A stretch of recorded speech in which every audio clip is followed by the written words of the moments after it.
नमस्कार मित्रांनो, श्री गुरुदेव दत्त.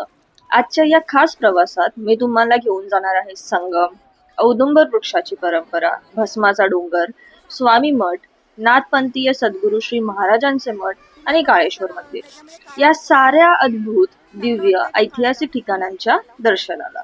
तर सर्वात पहिला आपण बघूया संगम. गोदावरी नदीला आपल्याकडे दक्षिणेची गंगा म्हणतात. पुराणांनुसार ही नदी भगवान त्र्यंबकेश्वराच्या तपश्चर्येमुळे प्रकट झाली. त्र्यंबकेश्वर पर्वतावर गौतम ऋषींनी कठोर यत्न केले आणि त्यांचा ज्ञान, तप आणि भक्तीचा प्रभाव म्हणून ही दिव्य नदी पृथ्वीवर आली.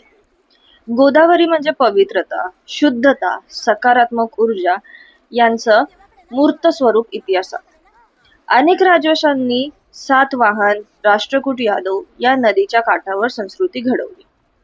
पद्मपुराणात तर असं वर्णन आहे की गंगा उत्तर भारताची पण गोदावरी दक्षिण भारताची आध्यात्मिक आई आहे.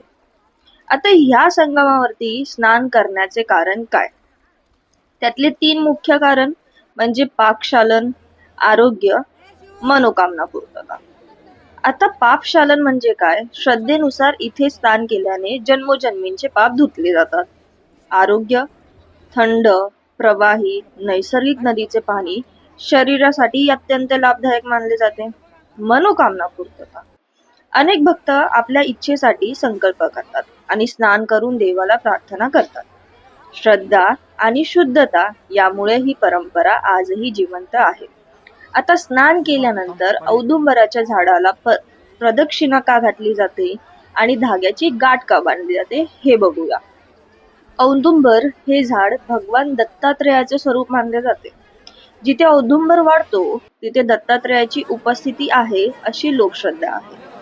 आता औदुंबराच्या झाडाला धाग्याने गाठ का बांधली जाते ते बघूया. गाठ म्हणजे संकल्प. भक्त मनोकामना व्यक्त करतो आणि ती पूर्ण होईपर्यंत गाठ बांधून ठेवतो. याचा अर्थ माझी प्रार्थना इथे सुरक्षित ठेवतो, कृपा होईपर्यंत मी निष्ठावंत राहतो. हा प्रकार मनाची एकाग्रता वाढवतो आणि भक्त व देव यांच्यातील एक अदृश्य नातं अधिक मजबूत करतो. आता प्रदक्षिणेचा अर्थ काय आणि ती का घालावी? प्रदक्षिणा म्हणजे भक्तीची परिक्रमा. देवाला केंद्रस्थानी ठेवून आपण फिरतो. यातून असा संदेश मिळतो की माझ्या जीवनाचा केंद्रबिंदू तूच आहेस. औदुंबराभोवती प्रदक्षिणा घालण्याने मानसिक शांती, मनोकामना पूर्ण होण्याची श्रद्धा आणि दत्तगुरूंची कृपा मिळते असं मानलं जातं. असं काय ते औदुंबराचे महत्व. आणि औदुंबरांच्या झाडाला जेव्हा आपण प्रदक्षिणा घालतो तेव्हा एक गोष्ट आपण नक्की बघू शकतो, ती म्हणजे त्या झाडाच्या अवतीभोवतीचा जो परिसर आहे तिकडे खूप सारी लोक येऊन पारायण वाचतात. मग भले ते 1 दिवसाचं असून दे, 3 दिवसाचं असून दे किंवा 7 दिवसाचं, आणि जर नाहीच झालं तर भले ती 2 पानं का नसो, पण पारायण वाचणं खूप गरजेचं आहे. आता औदुंबराच्या झाडाच्या नंतर आपण पोहोचलो भस्माच्या डोंगरावरती. आता या डोंगराचं महत्व असं की या डोंगरावरची पांढरी हलकी माती पाहून लोकांनी तिला यज्ञकुंडातील राखेसारखी भासली आणि त्यामुळे नाव ठेवले भस्माचा डोंगर. खरं तर हे भूजल खनिज मिश्रणामुळे तयार झालेले नैसर्गिक स्वरूप आहे. भस्माच्या डोंगरातून दिसणाऱ्या अप्रतिम नजारा म्हणजे गोदावरी नदीचा परिसर, गाणगापूर धरण, विस्तीर्ण हिरवाई, मंद वारा आणि शांतता. भस्माचा डोंगर हा गाणगापूर जवळच्या नैसर्गिक डोंगर आहे. गाणगापूर परिसर दत्त संप्रदाय, नाथपंथ आणि शिवभक्तीशी जोडलेला आहे. म्हणून जुने साधू योगी या डोंगरावर बसून ध्यान करत अशी धारणा आहे. आणि सगळ्यात महत्वाची या डोंगरावरची धारणा म्हणजे इथे दगड असे म्हटलं जातात, एकावरती एक जशी तुम्ही लावू शकता तेवढं तुमच्या इच्छा लवकर पूर्ण होतात. आता भस्माच्या डोंगरानंतर आपण गेलो स्वामी मठात. गाणगापूर मधील स्वामी मठ दत्त संप्रदायातील एक महत्वाची जागा आहे. तिथे दत्त गुरूंचे नामस्मरण, भजन, पारायण, ध्यान सतत सुरू असते.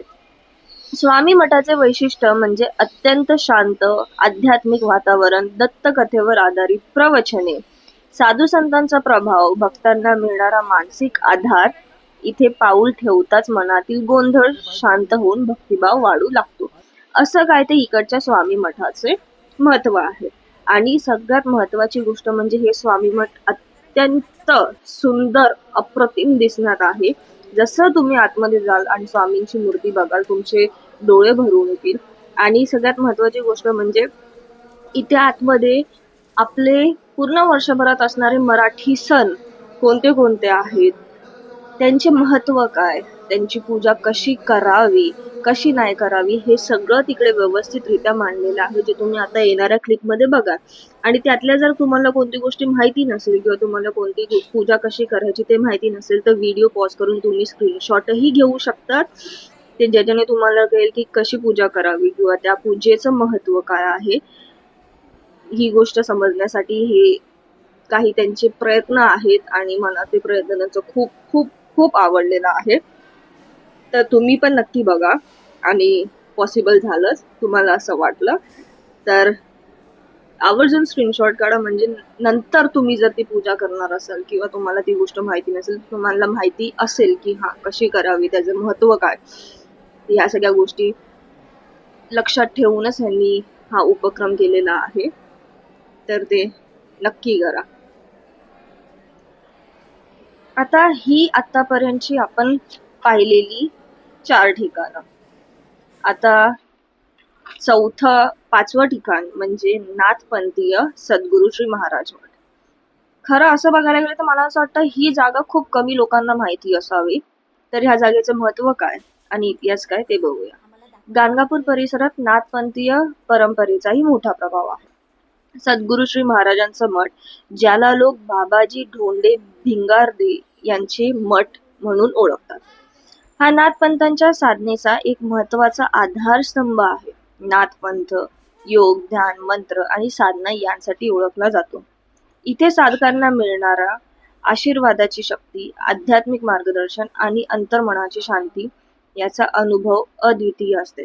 आता ह्या मठाची खासियत म्हणजे ज्यांनी दत्तात्रयांची कहाणी पूर्ण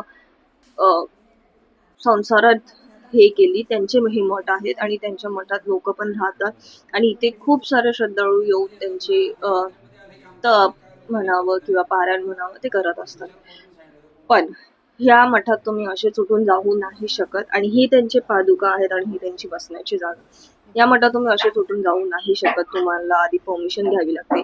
आमचं नशीब म्हणावं काय की ह्या मठात जे येतात त्यातले काही लोक आमच्या ओळखीचे होते, म्हणजे आमच्या ते या मठात येतात त्यांच्या ओळखीमुळे आम्ही गेलो. आम्ही गेल्यावरती आम्हाला सांगावं लागलं की मुंबईचे जे आहेत त्यांच्या ओळखीवरती आम्ही आलो, अदरवाईज तुम्हाला ते लोक नाही घेत, तुम्हाला तिकडे जाणं थोडं डिफिकल्ट आहे. पण बघा, आणि हा असा त्यांच्या टेरेसवरून मस्त असा व्ह्यू दिसत होता. हा टेरेस आहे तर तो व्ह्यू बघून सगळं घेतलं आणि एकदम मनाला शांतता भेटली. आणि त्या काकांसोबत बोलताना त्या काकांनी खूप महत्वाच्या गोष्टी, महत्वाचं नॉलेज आम्हाला दिलं की पारायण कसं करावं, मुंबईमध्ये पारायण कुठे कुठे तुम्ही करून घेऊ शकतात किंवा दत्तात्रयांची मंदिरं कुठे आहेत. ते सगळं झाल्याच्या नंतर आम्ही पोहोचलो काळेश्वर मंदिरात. आता काळेश्वर मंदिराचे महत्व म्हणजे काय, गाणगापूर मधील श्री काळेश्वर मंदिर हे भगवान शिवाला समर्पित अत्यंत प्राचीन आणि शक्तिशाली स्थान आहे. इथे शिवलिंगावर अभिषेक करण्याने शरीरातील आणि मनातील नकारात्मक ऊर्जेचा नाश होतो अशी श्रद्धा आहे. आता या परिसरात तुम्हाला फक्त शिव मंदिर नाही तर अजून 5-6 मंदिरं बघायला भेटेल. सगळ्यात पहिलं शनी मंदिर, हनुमान मंदिर, नवग्रह मंदिर, दुर्गा मंदिर, गणपती मंदिर इत्यादी मंदिरं आहेत. आणि सगळ्यात महत्वाची गोष्ट म्हणजे शनी मंदिर. आता जसं तुम्ही या व्हिडिओमध्ये बघू शकता की शनीची मूर्ती जी आहे तिकडे एक पंडित बसलेले आहे आणि ते माझ्याकडनं पूजा करून घेतात. खरं बघायला गेलं तर तुम्ही असं कोणत्याही शनी मंदिरात गेलं तर महिलांना हात लावून देत नाही किंवा पूजा करून देत नाही, पण इथे तुमच्याकडनं पूजा वगैरे करून घेतली जाते, ज्याच्याने तुमच्या कुंडलीमध्ये किंवा तुमच्या येणाऱ्या प्रवासामध्ये जर शनीमुळे तुम्हाला काही त्रास होणार असेल तर तो त्रास कमी होतो. तर त्याची अशी काही ती पूजा करून घेतली जाते. ती पूजा करून घेतल्याच्या नंतर जो तुमच्याकडे नारळ असतो तो नारळ तुम्ही अँटी क्लॉकवाईज तुमच्यावरून काढून फोडायचा असतो आणि ह्याच्यात तुम्ही जे तेल वगैरे घेतलेलं असतं ते टाकायचं असतं. आणि इकडचं जे वातावरण आहे ते खूप खूप अतिशय शांत वातावरण आहे. इथे तुम्हाला पुढे हनुमान मंदिर पण दिसेल, गणपती मंदिर दिसेल आणि नवग्रह मंदिर दिसेल. पण इथे जास्त शूटिंग करता आली नाही कारण काही काही मंदिरात आतमध्ये जाणं अलाउड नव्हतं. तर मी तुम्हाला बाहेरचाच परिसर असा काय तो दाखवते. खूप शांत आहे आणि जर तुम्ही गाणगापूरला गेलात तर ह्या मंदिरात जायला विसरू नका. मी तुम्हाला म्हणेल आवर्जून श्री काळेश्वर मंदिरात जावा. ऑटोवाल्यांना सांगा, कारण कोणी मोस्टली घेऊन जात नाही. तर या मंदिरात जायला नक्की नक्की नक्की आठवणीने जावा. आणि ह्या मंदिरातून गेल्याच्या नंतर मी तुम्हाला एकच सांगेन की गाणगापूर हे केवळ एक पर्यटन स्थान नाही,